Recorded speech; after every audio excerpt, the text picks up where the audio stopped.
Today is Friday, September 11th. 9/11.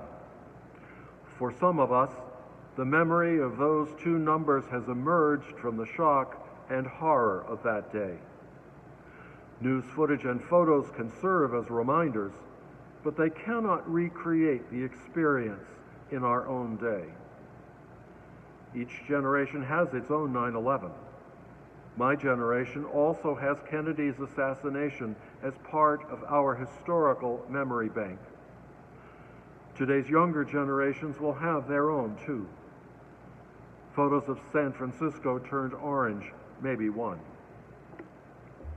But we were always left with the question, what are we to make of all of this? George Floyd, Black Lives Matter, COVID-19, is there meaning to be gained, or is it meaningless? Can a blind person guide a blind person? Jesus asks in the gospel.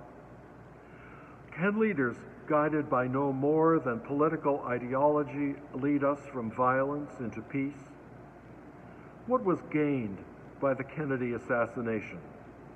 Who won that one? Or 9/11? Maybe Osama bin Laden won that round. But his life ended ignominiously when we hunted him down and killed him. So, who really won? We find this problem everywhere and in all times. France and England fought over northwestern France for hundreds of years. Did someone win? The English enslaved and exploited the Irish for centuries, most grievously in the 19th century. Who won? Some Englishmen made a lot of money, but to what end? Jesus' follow-up question gives us one answer. If the blind try leading the blind, will not both fall into the pit? And the psalm reminds us of what could be. How lovely is your dwelling place, O Lord, except where there are forest fires, oil pipelines, open pit mines, and toxic waste dumps, and where there are acres of garbage in the ocean. The psalm reminds us that our souls yearn and pine for the courts of the Lord. Our hearts and our flesh cry out for the living God. But how to get there? My answer is one person at a time. First me, then you, then those we encourage.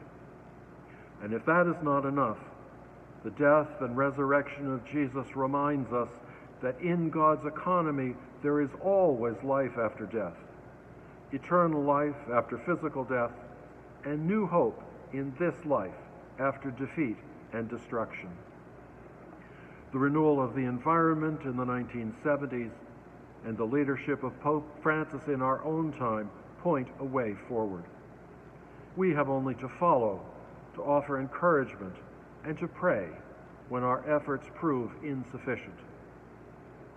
This is not a discouraged reminder of life's futility, but rather a call to life's hopefulness, when our lives are rooted and grounded in God's love. Ideally, that love guides our lives day by day. Other times, we find that love when our energies are spent and the problems remain. Let's let our daily prayer today and all the days as we await human conversion be prayers for peace and for God's blessing on all of us, now and forever.